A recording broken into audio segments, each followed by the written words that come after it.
தங்கம் விலை ஏறல சார். பண மதிப்பு குறைஞ்சிருக்கு. நம்ம எல்லாமே தவறாகவே புரிஞ்சுக்கிட்டு இருக்கோம். தங்க விலை ஏறிச்சு, தங்க விலை ஏறிச்சு. அது ட்விஸ்டானது எங்கன்னா, ரஷ்யாவுடைய பணத்தை எல்லாம் அவங்க ஹோல்டு பண்ணிட்டு தரமாட்டேன், அதுபோக அவங்களுக்கு பொருளாதார தடை அது இதெல்லாம் பண்ண ஆரம்பிச்சோன்னையும் உலகம் பூரா 700 கோடி பேர், இந்த 700 கோடி பேர்ல 600 கோடி பேர் 500 கோடி பேர் தங்க விலை ஏறணும்னு விரும்புறா சார். தங்க விலை இவ்வளோ ஏறுது, நகைக்கடை உரிமையாளர்கள்லாம் ரொம்ப சந்தோஷப்படுவாங்க கிடையாது. ஒரு பொதுவான யதார்த்தம் வேற. நீங்க கண்ணாடி மாளிகையில இருந்து கல் எறியறீங்க சார். எப்பயுமே ஒரு பொருளோட காஸ்ட் ஏறுது அப்படின்னு சொன்னா ஒரு அளவுக்கு மேல அந்த ஏற்றமே அதை கொன்றும். அதுக்கு பதிலா வேற பொருளை கண்டுபிடிச்சிருவாங்க. தேர்ட் குவார்ட்டர் ரிசல்ட் நான் கொடுத்துருக்கேன், அதை நீங்க பார்த்தா தெரியும். 109% கூடி. வாங்குறவங்க வாங்கிக்கிட்டே தான் இருக்காங்க. நல்லா வாங்குறாங்க, சந்தோஷமா வாங்குறாங்க. அதாவது தங்கத்தை வாங்குறத என்ஜாய் பண்றாங்க. Cheap is always costly. நல்லா புரிஞ்சுக்கோங்க, சீப்பான ப்ராடக்ட் ஆல்வேஸ் காஸ்ட்லி. ஏன்னா ஒரு தங்க நகை வியாபாரியா இப்ப நீங்க எதுலாம் முதலீடு பண்றீங்க சார்? ரொம்ப அற்புதமான கேள்வி. இதுக்கு எல்லாமே எங்கள் அப்பா தான் பதில் சொல்லு. 25 ரூபாய சொந்த தொழில முதலீடு பண்ணி 26 வருட நம்பிக்கை, லட்சக்கணக்கான சந்தோஷ திருமணங்கள். கல்யாணம்னாலே தமிழ் மேட்ரிமோனி தான். விகடன் நேயர்களுக்கு வணக்கம். தங்கம் விலை நாளுக்கு நாள் உயர்ந்துகிட்டே இருக்கு. தங்கம் பத்தி தான் தலைப்புச் செய்திகள் பல நாட்கள் வந்துகிட்டு இருக்கு. இன்னைக்கு நம்ம சிறப்பு நேர்காணல்ல தங்கத்தை பத்தி தான் பார்க்க போறோம். தங்க விலை, தங்க வணிகம் இது சார்ந்து நம்ம கூட பகிர்ந்துக்கிறதுக்காக தங்கமயில் ஜுவல்லரியோட JMD திரு ரமேஷ் சார் அவர்கள் நம்ம கூட நினைஞ்சிருக்காங்க. சார் வணக்கம். ஹரே கிருஷ்ணா. வணக்கம். எப்படி சார் இருக்கீங்க? ரொம்ப சந்தோஷமா இருக்கேன், நல்லா இருக்கேன், சிறப்பா இருக்கேன். தங்கம் விலை நீங்க பார்த்துருப்பீங்க, கிட்டத்தட்ட ஒரு பவுன் 1.25 லட்சத்துக்கு நெருங்கிருச்சு. ஆமா, இன்னும் அதிகமாகலாம் அப்படின்ட்டுலாம் சொல்றாங்க. ஆமா. ஏன் இவ்வளோ ஹைக் சார் இதுல? தங்கம் விலை ஏறல சார், பண மதிப்பு குறைஞ்சிருக்கு. நம்ம எல்லாமே தவறாகவே புரிஞ்சுக்கிட்டு இருக்கோம். தங்க விலை ஏறிச்சு, தங்க விலை ஏறிச்சு. சாரி டு சே, தங்க விலை ஏறல, ஏறவே இல்லை. தங்கம் அப்படியே தான் இருக்கு. நம்ம கொடுக்குற பணத்தோட மதிப்பு குறையுது. அதுக்கு என்னங்கிறதே நம்ம பார்க்கறதே இல்லை. நாம் எல்லாம் தங்க விலை ஏறிச்சு ஏறிச்சு அப்படின்னு நினைக்கிறோம். அதாவது இது உலக அரசியல். இது ரைட்டா தப்பா அப்படிலாம் எனக்கு தெரியாது. ஆனால் இதுதான் யதார்த்தம். என்னைக்கு தங்கத்துக்கு ஈக்குவலான அந்த பண மதிப்பை மாற்றினாங்களோ அன்னைக்கே உலக அரசியல் எல்லாருமே மக்களை ஏமாற்ற ஆரம்பிச்சிட்டாங்க. அதாவது டெபிசிட் அப்படின்னு போடுவாங்க. போட்டாச்சு, அந்த பட்ஜெட்டில் டெபிசிட் அப்படின்னு போட்டாச்சு அப்படின்னா அதுக்கு ஈக்குவலாக பணம் அடிச்சிருவோம். ஸோ இப்படி பணம் அடித்து கொடுக்க சர்க்குலேஷன் கூட்டிகிட்டே இருக்கு. அந்த அளவுக்கு தங்கம் நம்மகிட்ட கையிருப்பு கிடையாது. இப்போ இது ஒரு காலத்தில் 40-50 வருஷமாக அமெரிக்காக்காரங்க அந்த மாதிரி பண்ணாங்க. எல்லாரும் தான் பண்ணுறாங்க. நான் சொல்கிறது இவர் அவருன்னு சொல்கிறதுக்கு இல்லை. அவங்க கொஞ்சம் கூடுதலாக பண்ணிட்டாங்க. இவங்க மற்றவங்கெல்லாம் அவங்க லெவலுக்கு பண்ணிட்டு இருந்தாங்க. அமெரிக்கா அது ஒரு பெரிய அந்த பாணிப்பில் இது பண்ணிட்டு இருந்தாங்க. இந்த கோவிட் வந்தப்போ அவங்க தாறுமாறாக அடிச்சிட்டாங்க. அதனுடைய விளைவு அமெரிக்க டாலர் இறங்க ஆரம்பிச்சிச்சு. அதை அவங்க கண்ட்ரோல் பண்ணுறேங்கிற பேரில் பல விதமான வேலைகள் பண்ணாங்க. அது ட்விஸ்டானது எங்கன்னா, ரஷ்யாவுடைய பணத்தை எல்லாம் அவங்க ஹோல்டு பண்ணிட்டு தரமாட்டேன், அதுபோக அவங்களுக்கு பொருளாதார தடை அது இதெல்லாம் பண்ண ஆரம்பிச்சோன்னையும் உலக நாடுகள் சுதாரிக்க ஆரம்பிச்சிருச்சு. எல்லாம் தங்கத்தின் பக்கம் மாற இல்லை, அமெரிக்கா மேல உள்ள நம்பகத்தன்மை இழக்க ஆரம்பிச்சிட்டாங்க. அதாவது அந்த சூட்சமம் ஆணி வேர் அதுதான். ஸோ அதுக்கு அந்த நிலைமை நமக்கும் வந்துடும். அப்போ நம்ம என்ன செய்யறது அப்படின்னு பார்க்கும்போது தான் கடந்த 2-3 வருடங்களாக எல்லாரும் அமெரிக்கன் டாலரை சேவிங் பண்ணி வச்சிருந்ததை கொடுத்துட்டு தங்கத்தை வாங்க ஆரம்பிச்சிட்டாங்க. ஸோ ஆட்டோமேட்டிக்காக மார்க்கெட் வந்து சப்ளை அண்ட் டிமாண்டு தான்.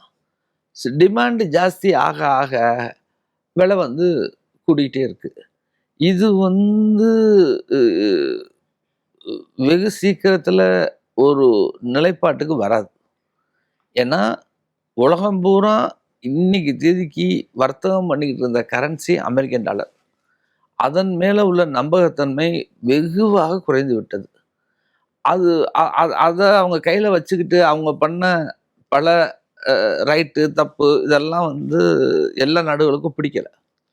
ஸோ இப்போ வந்து இனிமேல் அடுத்து ஒரு புது கரன்சி உருவாகணும், அது ஸ்டேபிள் ஆகணும், குறைஞ்சது ஒரு 4-5 வருஷமாவது ஆகும். உலக அரசியல் தான் ஆமா. இந்த தங்க விலைக்கான காரணம். அதான் இதுதான் யதார்த்தம். இது இது இது ஸ்டேபிளுக்கு வர்றதுக்கு எனக்கு தெரிய ஒரு 4-5 வருஷம் ஆகும். இந்தியாவில் இருக்கக்கூடிய மக்கள் அப்படிங்கிறது தங்கத்தோட ஒரு பர்சனல் கனெக்ட் வச்சிருக்காங்க. இப்போ மற்ற நாடுகளை காட்டிலும் இவங்க தங்க பயன்பாடுன்றது வேறு விதமா இருக்கு. குடும்பத்திலேயே வந்து எக்கச்சக்கமான தங்க கையிருப்பு இருக்கு அப்படிங்கிறத பார்க்க முடியுது. அப்படியான சூழல்ல மக்கள் தனிநபர்கள் வந்து இதனால எந்த அளவு பாதிக்கப்படுவாங்கன்னு நீங்க நினைக்கிறீங்க? பாதிக்கப்படலை சார், சந்தோஷப்படுறாங்க. நீங்க வந்து தங்க விலை ஏறி இருக்கு, ஏன் என்ன பாதிக்கப்படுறாங்க? எல்லாராலையும் வாங்க முடியாதுல்ல, இருக்கிறதெல்லாம் ஏறி போச்சு சார். தங்க விலை வந்து இந்தியாவில் 140 கோடி பேர், உலகம் பூரா 700 கோடி பேர். இந்த 700 கோடி பேர்ல 600 கோடி பேர் 500 கோடி பேர் தங்க விலை ஏறணும்னு விரும்புறான். அதுதான் நடக்குது. நீங்கள் எதை விரும்புகிறீர்களோ அதுதான் கிடைக்கும். உண்மையான கேள்வி கேளுங்க. தங்க விலை ஏறி இருக்கு, உன்கிட்ட இருக்கிற தங்க விலை ஏறி போச்சு, சந்தோஷமா இல்லையா? ஹாப்பி. இல்ல இருக்கிறவங்க ஓகே, புதுசா வாங்குறவங்க வாங்குவாங்க சார். அவங்கவுங்க தகுதியை உயர்த்தி கொள்வார்கள். அதற்கு உண்டான வாய்ப்பு சூழ்நிலைகள்லாம் மாறும், கண்டிப்பா வாங்குவாங்க. இந்த ஏற்றம் வந்து எவ்வளவு நாளைக்கு நடக்கும்? இந்த ஏற்றம் தொடருமா இல்ல மீண்டும் இறங்குறதுக்கான வாய்ப்புகள் இருக்கா? அப்படி இறங்குனா எந்த அளவுக்கு இறங்கும்? இப்படியான கேள்விகள்லாம் இந்த தங்கத்தை சுத்தி தொடர்ந்துகிட்டே தானே இருக்கு. இது கேள்விகள் என்னைக்குமே இருக்கும். இது வந்து இப்போ வந்து குழப்பம் ஜாஸ்தி இருக்கு.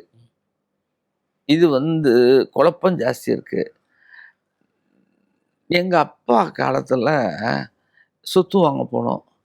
அப்ப எல்லாம் செண்டே 100 ரூபா 200 ரூபா தான். இப்ப இன்னைக்கு சதுரடி 10,000 20,000. சொத்து வாங்காம இருக்குமா? அந்த காலகட்டம்ன்றது வேற, ஒரு இடைவெளிங்கிறது ரொம்ப நீளமா இருந்தது. இப்போ ஒவ்வொரு ஆண்டுக்கும் இவ்வளவு மாற்றங்கள் நடக்குதுல்ல.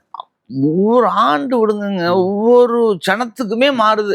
இன்னைக்கு காலையில இருந்து ராத்திரிக்குள்ள 5% அப்ஸ் அண்ட் டவுன்ஸ் இருக்கு. $4,600 லோயஸ்ட் வந்துச்சு. இப்போ நான் வரும்போது பார்த்தேன் $4,850. 5% 6% ப்ரைஸ்ல வந்து அப்ஸ் அண்ட் டவுன்ஸ் இருக்கு. இது இனிமே இது இப்படிதான் இருக்கும். இனிமே வந்து இந்த ஆமா, இது இந்த இதுக்கு தகுந்த மாதிரி நம்ம வந்து பழகிக்க வேண்டியதான். இங்கெல்லாம் புல்லியன் வியாபாரிகிட்ட வந்து ரேட் ஓடும், நாங்கள் கட் பண்ணுவோம், பணத்தை அனுப்புவோம், அவங்க எங்களுக்கு மெட்டல் அனுப்புவாங்க. இப்போ அப்படி இல்லை. பணத்தை நீ முதல்ல அனுப்பு, விலையை கட் பண்ணு, அந்த விலைக்கு உன்கிட்ட நீ அனுப்பிச்ச பணத்துக்கு எவ்வளவு எடையோ தரேன். அந்த ஃபிராக்சர் ஆஃப் செகண்ட் வரை. ஆமா, ஓகே. அவ்வளவு இதாயிருச்சு. தங்கம் வந்து இப்போ வந்து கொஞ்சம் இல்லை, ரொம்பவே சிரமமாக தான் இருக்கு. அதுலேயும் நீங்க வந்து மக்கள் சிரமப்படுறாங்க, தங்க வியாபாரிகள் அதுக்கு மேல கஷ்டப்படுறாங்க. அதாவது வியாபாரம் பண்ணலாமா, சில இடங்கள்ல எல்லாம் 1 நாள் 2 நாள் கடையை அடைச்சிட்டாங்க. ஏன்னா நம்ம என்ன விலைக்கு வாங்குறோம், என்ன விலைக்கு ஒண்ணுமே சட்டானிட்டியே இல்லை. இதுதான் யதார்த்தம். இப்போ ஒவ்வொருவரை விட கடை உரிமையாளருக்கு ரொம்ப பாதிப்பு சார். என்ன பிரைஸ் சார்? வித்தா வாங்கினா விற்கணும், அதுல அந்த டிஃபரன்ஸ் தான் மார்ஜின். இந்த டிஃபரன்ஸே ஸ்வைப்பா அதுக்கு மேற்கொண்டு சார். நீங்க மற்ற வியாபாரத்துக்கும் தங்க வியாபாரத்துக்கும் நிறைய வித்தியாசம் இருக்கு. மற்ற வியாபாரிகள் எல்லாம் பணத்துல கணக்கு பார்ப்பாங்க, தங்க வியாபாரிகள் எடையில கணக்கு பார்ப்பாங்க. சாதாரணமா நீங்க பாத்தீங்கன்னு சொன்னா, போன வருஷம் நான் 2 கிலோ சரக்கு வச்சிருந்தேன் அல்லது 4 கிலோ சரக்கு வச்சிருந்தேன். இந்த வருஷம் வியாபாரம் பண்ணேன், வருஷ கடைசியில் 4,200 ஆச்சு, 4,400 ஆச்சு, அதாவது ஒரு 5% கிடைச்சு, 10% கிடைச்சு அப்படின்னு பார்ப்பாங்க. இதுதான் மற்ற வியாபாரம்னா ரொக்கத்தில் வைப்பாங்க. நான் 4 கோடி வச்சிருந்தேன், 4,5 கோடி ஆச்சு, 50 லட்சம் லாபம். எங்க வியாபாரம் அப்படி கிடையாது. எவ்வளோ கிலோ கூடி, ஆமா, எவ்வளோ கிலோ கூடி இருக்கு. ஃபர்ஸ்ட் இயர் இண்டஸ்ட்ரி மக்கள் எல்லாம் ஃபேஸ் பண்றாங்க, எடை குறையுது. ஓ இது நாள் வரைக்கும் இண்டஸ்ட்ரி பீப்புள் இப்படி ஃபேஸ் பண்ணதே இல்லை. கையிருப்பு வந்து குறைஞ்சிட்டு வருது. எடை எடை ஆனா புக்ல ப்ராஃபிட் ஜாஸ்தி வருது. ம். புக்ல ப்ராஃபிட் வந்து போன வருஷத்துக்கும் இந்த வருஷத்துக்கும் கிட்டத்தட்ட 100% கூடியிருக்கு விலை. அப்போ அதுக்கு வந்து ஆவரேஜா 30% டேக்ஸ். அப்போ ஒருத்தர் 10 கிலோ வச்சிருந்தாருன்னு சொன்னா அவர் வந்து 2 கிலோவுக்கு மேல வரி கட்ட வேண்டியிருக்கு. அதை பத்தி இதுதான் சட்டம் செய்யத்தான் போறாங்க. ஆனா எப்படி மிஞ்சி சம்பாத்தியம் பண்ணி கட்டினாங்க, இப்ப இருக்கிறத எடுத்து கட்டுறாங்க. இது வந்து ஒரு பெக்யூலியர் டைம். இல்ல அது புரியல. இன்னொரு பக்கம் வந்து லாபமும் இருக்கு, வரியினால இந்த பிரச்சனையா? லாபம் மாதிரி இருக்கு. லாபம் வேற, புக் ப்ராஃபிட் வேற, புக்டு ப்ராஃபிட் வேற. வியாபாரிகளுக்கு இப்போ புக்டு ப்ராஃபிட் கையில பார்க்க முடியறது இல்லை. பேரிடல பார்த்தீங்கன்னா விலைவாசி கூடியிருக்கு, எல்லாமே இருக்கு. ப்ராக்டிக்கலா பார்த்தீங்கன்னா எடை குறைஞ்சிருக்கு. அதுதான் யதார்த்தம். இல்ல அது அது கொஞ்சம் தெளிவா இருக்கலாம். எதனால அது வெரி நடக்குது? Simple sir. 1 கிலோ போன வருஷம் 82 லட்சம் சார். இந்த வருஷம் 1,60,00,000 சார். கிட்டத்தட்ட ஒரு வெயிட்டு கூடிடுச்சு சார். கூடிடுச்சு. அப்ப அந்த 80 லட்சம் வந்து இன்கம் டேக்ஸை பொறுத்த மட்டும் லாபம் சார். 80 லட்ச ரூபாய்க்கு வாங்கினது 1,60,00,000 ரூபாய்க்கு வித்துருக்க. அப்போ 80 லட்சம் லாபம் சார். அந்த 80 லட்சத்துக்கு 30%னா 24 லட்சம் வரி கட்டணும் சார். ப்ராஃபிட்ல பாதி கொடுத்துறீங்க. பாதி இல்லை, 30%, 25% அவங்கவுங்க இருக்கும். கொஞ்சம் ஆவரேஜா 30% வரும்னு வச்சுங்க. ப்ராஃபிட்ல ஒரு கணிசமான தொகை போயிடும். இப்போ அந்த 24 லட்சத்தை கட்டினதுக்கு அப்புறம் அவர்கிட்ட எதுல இருந்து 24 லட்சம் கட்டுவாரு? ஒரு 200 கிராம் 250 கிராம் எடுத்து கட்டுவார். அப்போ போன வருஷம் அவர் 1 கிலோ வச்சிருந்தாருன்னா இந்த வருஷம் 800 கிராம் தான் வச்சிருக்காரு. 1 கிலோ சாதாரணமா 1 கிலோ வச்சிருந்தாருன்னா 100 வச்சிருப்பாரு, 200 வச்சிருப்பாரு. இப்ப அந்த வரி மாற்றங்கள் நடந்திருக்கு. வரி மாற்றங்கள் சார், விலை தாறுமாறா ஏறிடுச்சு சார். வரி எல்லாம் சேம் தான், எல்லாமே சேம் தான். இந்த இப்ப நீங்க சொல்றீங்கல்ல பொதுமக்கள் பாதிச்சிருக்கு, பொதுமக்களுக்கு பாதிப்பு மாதிரி வியாபாரிகளுக்கும் பாதிப்பு. அதாவது அவங்க ஸ்டாக்கு வந்து போன வருஷம் உள்ள ஸ்டாக்கை காட்டிலும் இந்த வருஷம் ஸ்டாக்கு குறைஞ்சிருது. இது வந்து ஒரு புதுமையான ஒரு பாதிப்பு. ஒரே வருஷத்துல இந்த மாதிரி என் வாழ்க்கையில நான் இப்படி பார்த்ததில்லை சார். இப்படி விலைவாசி ஏறினதை நான் பார்த்ததில்லை. நான் 1980 தொழிலுக்கு வந்து நாங்க நினைச்சிருந்தோம் தங்க விலை இவ்வளோ ஏறுது, நகைக்கடை உரிமையாளர்கள்லாம் வந்து ரொம்ப சந்தோஷப்படுவாங்க. கிடையாது, ஒரு பொதுவான யதார்த்தம் வேற. நீங்க கண்ணாடி மாளிகையில இருந்து கல் எறிகிறீங்க சார். வெளியில இருந்து எரிஞ்சாலும் உள்ள இருந்து எரிஞ்சாலும் கண்ணாடி மாளிகை தான் சார் பாதிப்பு. கல்லு தான். இப்ப விலைவாசி உயர்வுங்கிற கல்லு எரியப்பட்டிருக்கு தங்க வியாபாரிகள் மேல. இதனுடைய பாதிப்பு எல்லாருமே கண்ணு மொழி புதுங்கி போயிருக்காங்க. இல்ல இப்போ நீங்க ஒரு 80 லட்ச ரூபாய்க்கு வாங்குறீங்க, அடுத்து வந்து 1 கோடி 60 லட்சம் 80 லட்சம் ரூபாய்க்கு என்கிட்ட 1 கிலோ தங்கம் இருக்கு சார்.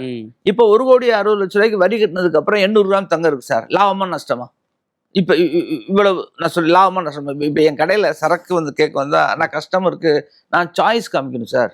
ஸ்டாக்கு தானே காமிக்கணும், அவர் தோடு தானே அவங்க வர்றாரு.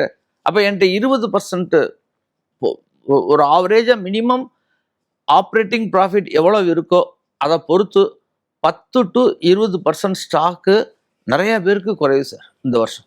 ஓகே, அதுல ஒன்றும் மாற்று கருத்தே இல்லை. ஒரு அதை ஏற்றுக்கொள்ள வேண்டிய கட்டாயத்துல தான் இன்னைக்கு எல்லா வியாபாரிகளும் இருக்காங்க. இப்ப இன்னொரு பக்கம் வந்து வெள்ளியை நோக்கி போகலாம் அப்படிங்கிற ஒரு பேச்சு. வெள்ளி அதுக்கு மேல இல்ல, அது எப்படி பாக்குறீங்க? இப்ப என்னன்னா தங்கத்துக்கு மாற்றா வெள்ளி வந்து சிறந்த முதலீடா இருக்கும் அப்படின்ற ஒரு பேச்சு இருக்கு. அது அது அது அது அதுவும் அப்படித்தான். வெள்ளி தங்கம் 1 ரூபாய் ஏறுனா வெள்ளி 2 ரூபா 3 ரூபா ஏறும். அதே மாதிரி தங்கம் 1 ரூபாய் இறங்குனா வெள்ளி 2 ரூபா 3 ரூபா இறங்கும். இப்போ வெள்ளி வந்து கிட்டத்தட்ட 400 ரூபா வரை போச்சு. இப்போ 280 ரூபாய்க்கு வந்திருக்கு. என்னுடைய காலத்துல 1980 வெள்ளி வந்து அன்னைக்கு வந்து 10 கிராம் 17 ரூபா. அப்படியே இந்திரா காந்தி பீரியட் அப்பெல்லாம் தாறுமாறா ஏறி வெள்ளி 80 ரூபாய்க்கு போச்சு. வித்தின் ஒரு குறிப்பிட்ட பீரியட்ல திருப்பி 15 ரூபாய்க்கு வந்துச்சு. ஸோ அதாவது வெள்ளி வந்து ஆபரணம் மாதிரி மட்டும் இல்லை. அதாவது மிஞ்சி வந்து கொலுசு, கொடி, பூஜை சாமான்கள், அஹ், சமையலறை சாமான்கள்லாம் யூஸ் பண்ணாங்க. இப்போ வந்து அதுக்கு வந்து நிறைய அது வந்து ஒரு நல்ல மின் கடத்தியா பயன்படுது. இப்போ எலக்ட்ரானிக் வெஹிக்கிள்ஸ் பேட்டரிகள் எல்லாம் கூட பயன்படுத்துறாங்க. பேட்டரியெல்லாம் நிறைய தயார் பண்றாங்க. அப்புறம் வந்து அந்த சோலார் இதுக்கெல்லாம் பயன்படுத்துறாங்க.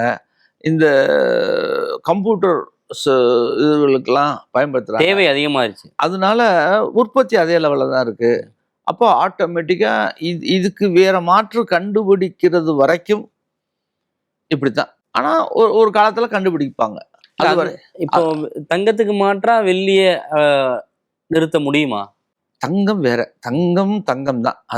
அது வந்து ஆபத் பாந்தவர். என்ன வெள்ளி வந்து இப்ப வந்து ஏறி இருக்கு. அது தங்கத்தை காட்டிலும் விலை ஏறுது, தங்கத்தை காட்டிலும் விலை இறங்குது. இது வந்து இப்ப இண்டஸ்ட்ரியல்ல இது வந்து அதிகமா உபயோகப்படுறதுனால தான் இது இவ்வளவு Demand. இருக்கு. அதை மாத்திட்டாங்க. வேற இண்டஸ்ட்ரியல் வந்து எப்பயுமே வந்து அந்த அஃபோர்டபிலிட்டி பார்ப்பாங்க. அவங்களுக்கு பணம் பண்றதுக்கு பார்ப்பாங்க. எப்பயுமே ஒரு பொருளோட காஸ்ட் ஏறுது அப்படின்னு சொன்னா ஓரளவுக்கு மேல அந்த ஏற்றமே அதை கொன்றும். அதுக்கு பதிலா வேற பொருளை கண்டுபிடிச்சிருவாங்க.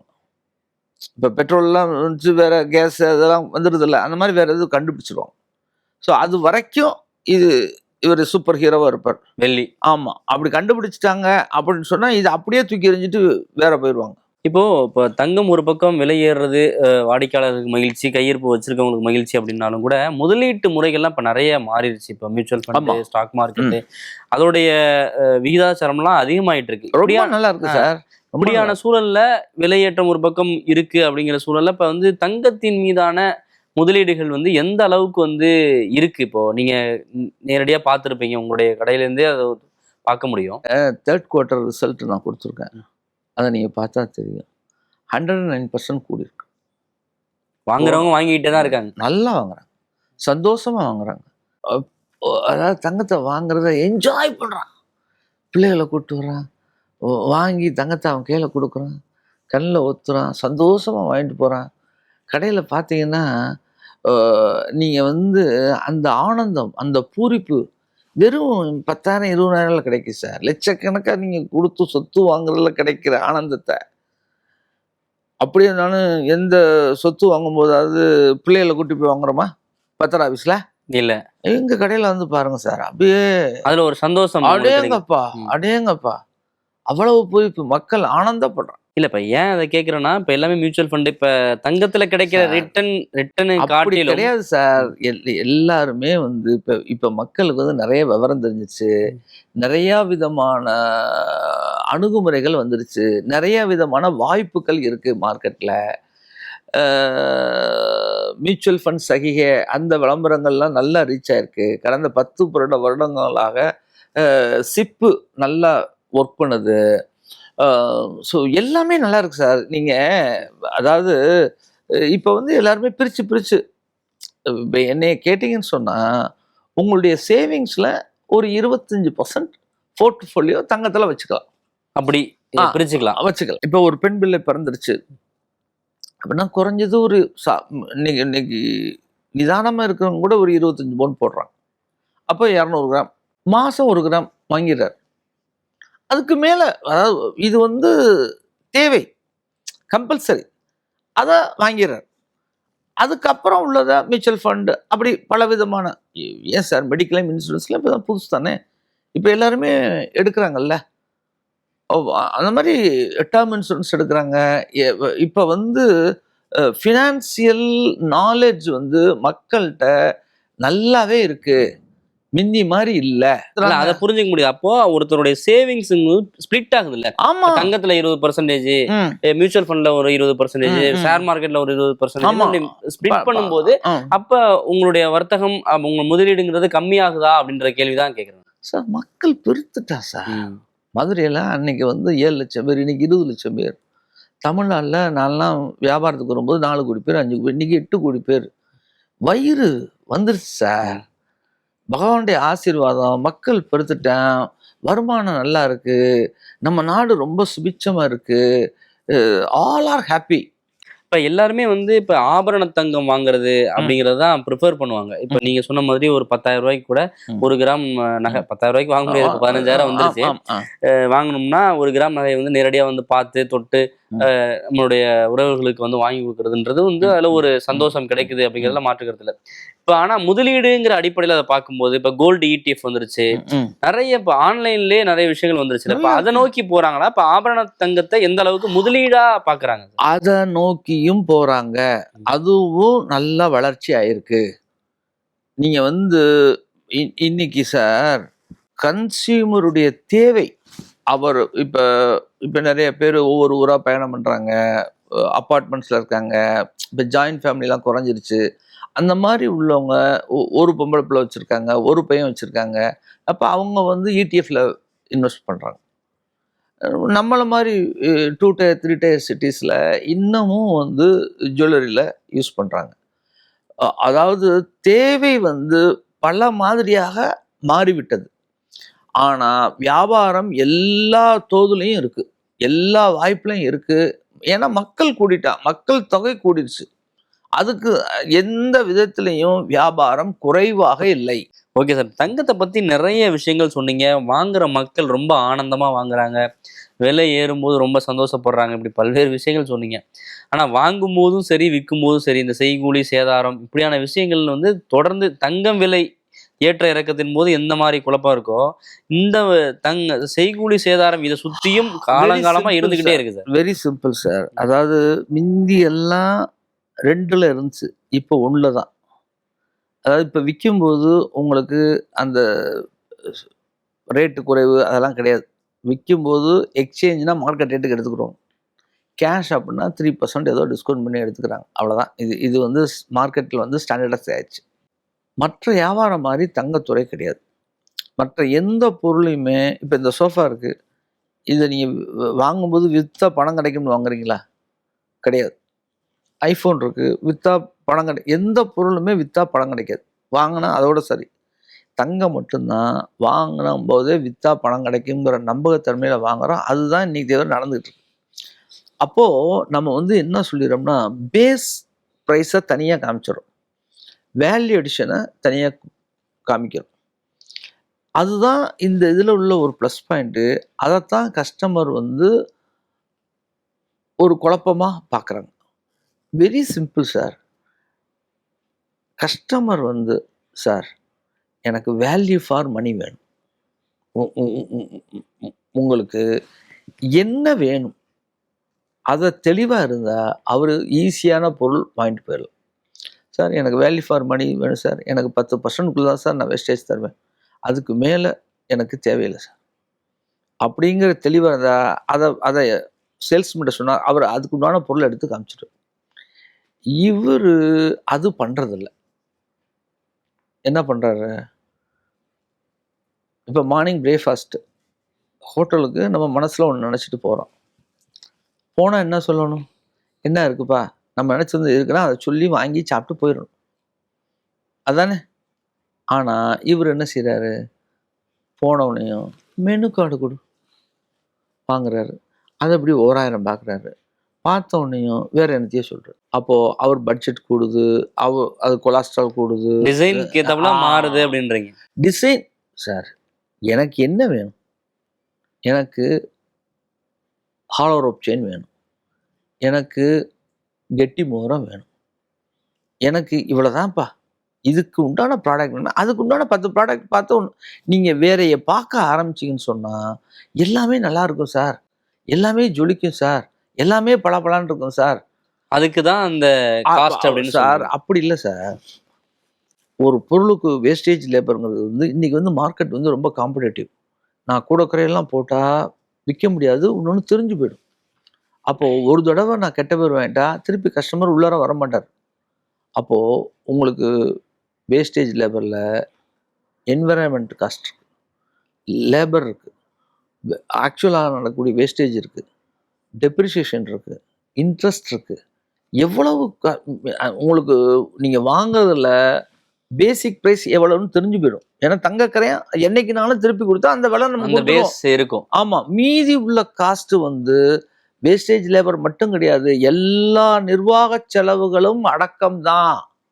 அதெல்லாம் சேர்த்து தான் நம்ம கொடுக்குறோம்.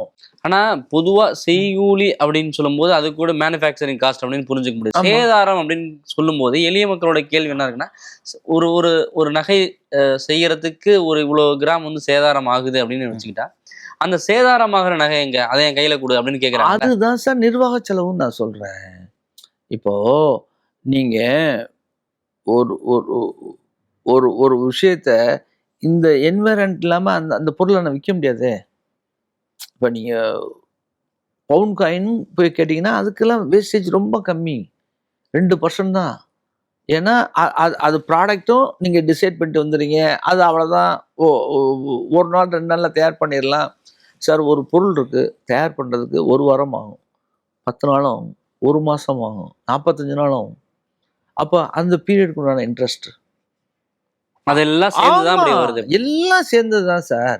இப்போ நீங்கள் வாங்குறது தங்கம் இல்லை சார், தங்க நகை. தங்கம் வேற, தங்க நகை வேற. நீங்கள் பவுன் காயின் வாங்கினீங்கன்னா மோர் ஆர் லெஸ் எல்லா கடையிலையும் ஸ்டாண்டர்டான விலையா தரும். அதில் ஒன்றும் பெரிய மாற்றங்கள் இருக்காது. அது வந்து அரிசி வாங்குற மாதிரி, அதில் மாற்றம் இருக்காது. நீங்கள் சோறு வாங்கினா ஒரு விலை, புளியோதரை வாங்கினா ஒரு விலை, பிரியாணி வாங்கினா ஒரு விலை, ஃப்ரைட் ரைஸ் வாங்கினா ஒரு விலை. அது உங்களுக்கு தெரியுமே, தெரிஞ்சு தானே வாங்குறீங்க. தெரியாமல் யாரும் வாங்குறது இல்லை சார். ஆனா தெரிஞ்சு வாங்கினாலும் இந்த கேள்வின்றது தொடர்ந்து இருந்துகிட்டே தான் இருக்கு. எல்லாம் இருக்கும் சார். அது யாருக்கு சார்? ஆம்பளைக்கு. பொம்பளைக்கு பிடிக்கணும் சார். லேடிஸ்க்கு வந்து ப்ராடக்ட் வந்து அவங்களுக்கு பிடிச்சா போதும் அப்படிங்கிறது. பிடிக்காததை நீங்க வாங்கி கொடுத்தீங்கன்னா சீப் இஸ் ஆல்வேஸ் காஸ்ட்லி. நல்லா புரிஞ்சுக்குங்க, சீப்பான ப்ராடக்ட் வந்து ஆல்வேஸ் காஸ்ட்லி. ஏன்னா நீங்க வாங்கி கொடுப்பீங்க, அந்த பொருளை அவங்க போட மாட்டாங்க, பொட்டியில் வச்சுருப்பாங்க. சார் நீங்கள் இப்போ நான் ஒரு வார்த்தை சொல்லுவேன், அது ரைட்டாக இருக்கலாம் தப்பாக இருக்கலாம். ஆனால் பட் என்னுடைய எக்ஸ்பீரியன்ஸில் அது வந்து மிகச்சரி. பெண்களை பற்றின முடிவு யார் எடுக்கணும் சார்? பெண்கள் தான் எடுக்கணும். அனுபவப்பட்டவர். கரெக்டாக சொல்கிறீங்க. அவங்கள பற்றின முடிவை அவங்க எடுக்கணும். அவங்க எடுத்தா தான் அது ரைட்டு. அது ரைட்டாக இருக்கலாம், தப்பாக இருக்கலாம், கண்ணாடி பொருளாக இருக்கலாம், கெட்டி பொருளாக இருக்கலாம், உடையிற பொருளாக இருக்கலாம். அவங்க எடுத்து அவர் அதை கரெக்டாக பார்த்துக்குவார். ஸோ பெண்களுக்கு பொருள்கள் பிடிக்கணும். அப்போதான் உங்களுக்கு வந்து அந்த வேஸ்டேஜ் லேபர் மேலே காம்ப்ரமைஸ் ஆகுது. செலவு கூட இருக்குது, செலவு கம்மியாக இருக்குது, இப்படிங்கிற பிரச்சனைலாம் வருது. அப்போது எங்கள்கிட்ட பேசக்கூடாது, உங்கள் பிள்ளைகள்கிட்ட பேசணும். நீங்கள் அதெல்லாம் விட்டுறீங்க. இங்கே வந்துட்டு கடைக்காரர்கிட்ட கண்டதை காமிக்க சொல்லிட்டு இது கூட இருக்குது, இது கூட. சார் இன்னைக்கு ஒரு பொருளை கூட வச்சு விற்கவே முடியாது சார். மார்க்கெட் வந்து அவ்வளவு காம்படிஷன் சார். புரியுது. இப்போ தங்க நகையை பற்றி நிறைய விஷயங்கள் சொன்னீங்க, முதலீட்டு சார்ந்தும் பல விஷயங்கள் சொன்னீங்க. ஒரு தங்க நகை வியாபாரியா இப்போ நீங்கள் எதுலாம் முதலீடு பண்ணுறீங்க சார்? ரொம்ப அற்புதமான கேள்வி. இதுக்கு எல்லாமே எங்கள் அப்பா தான் பதில் சொல்லிருக்கு. அதாவது 100 ரூபாய் சம்பாத்தியம் பண்ணணும்னா 25 ரூபாயை சொந்த தொழிலில் முதலீடு பண்ணிடுவேன். அடுத்த 25 ரூபாயை R&D தொழிலுடைய முன்னேற்றத்திற்காக முதலீடு பண்ணிடுவேன். மீதி 25 ரூபாயை என்னுடைய குடும்பம், அதாவது வீடு, மனைகள், சொத்து, சுகம், தோட்டம், துறவு, இந்த மாதிரி பண்ணுவேன். மீதி 25 ரூபாயை ஆண்டு அனுபவிச்சிருவேன், வாழ்ந்துடுவேன், செலவழிச்சிருவீங்க. ஆமாம், குடும்பத்தோட. வாழ்க்கையில் வந்து இன்னைக்கு வந்து என்னுடைய ஃபேமிலியோட, அதாவது என்னுடைய குழந்தைகளோட எனக்கு ஏற்பட்டக்கூடிய அவளுக்கும் எனக்கும் உண்டான எக்ஸ்பீரியன்ஸ் தான் வாழ்க்கை. பணம் சேர்த்து வைக்கிறது மட்டும் வாழ்க்கை இல்லை. நான் இன்னைக்கு இருக்கேன். எனக்கு கார வடை பிடிக்கும், சேர்ந்து சாப்பிட்டேன். இன்னைக்கு ஸ்ரீவில்லிபுத்தூர் கோயிலுக்கு போனேன், காமாட்சி போனேன், மீனாட்சி போனேன், அது கொடைக்கானல் போனேன். எங்கே, அதாவது பணத்தை வாழ்ந்துடணும், சேர்த்துக்கிட்டே இருக்கக்கூடாது. 25% சொந்த தொழிலையே அபிவிருத்திக்காக போட்டுருவேன். அடுத்த 25% R&Dக்கு செலவு பண்ணுவேன். மீதி 25% சொத்து, சுகம், இந்த மாதிரி வாங்கிடுவேன். மீதி 25% வாழ்ந்துருவேன். என்ஜாய். இதுதான் சொத்து சுகம் அப்படிங்கிற அந்த 25% வந்து நேரடியா நிலம் அது மட்டுமா இல்ல வேற முதலீடுகள் எதுவும் இருக்கா? வேற ஷேர்ஸ் வாங்குவோம். ஏன்னா அந்த 25% வந்து மிந்தி லட்சமா இருந்துச்சு, இப்ப கோடியா இருந்துச்சு, இப்ப பல கோடியா மாறுதுல்ல. ம். அப்போ ஒரு அளவுக்கு மேல இடம் தேவையில்லைல்ல. அப்ப மியூச்சுவல் ஃபண்ட்ஸ் இந்த மாதிரி எல்லாமே. இப்படியான திட்டங்களும் ஆமா வச்சிருக்கீங்க. ஆமா ஆமா ஆமா. நிறைய தகவல்களை பகிர்ந்தீங்க. குறிப்பா தங்க நகை சார்ந்தும் உங்களுடைய பிசினஸ் சார்ந்தும் உங்களுடைய அனுபவங்கள் சார்ந்துமே நிறைய தகவல்களை எங்க கூட பகிர்ந்துட்டீங்க. உங்க நேரத்துக்கு ரொம்ப நன்றி சார். ஹரே கிருஷ்ணா. வாழ்த்துக்கள். நன்றி எல்லாரும் சார். இணைந்து வளரணும். வாழ்த்துக்கள். நன்றி சார். நன்றி. 26 வருட நம்பிக்கை, லட்சக்கணக்கான சந்தோஷ திருமணங்கள். கல்யாணம்னாலே தமிழ் மேட்ரிமோனி தான்.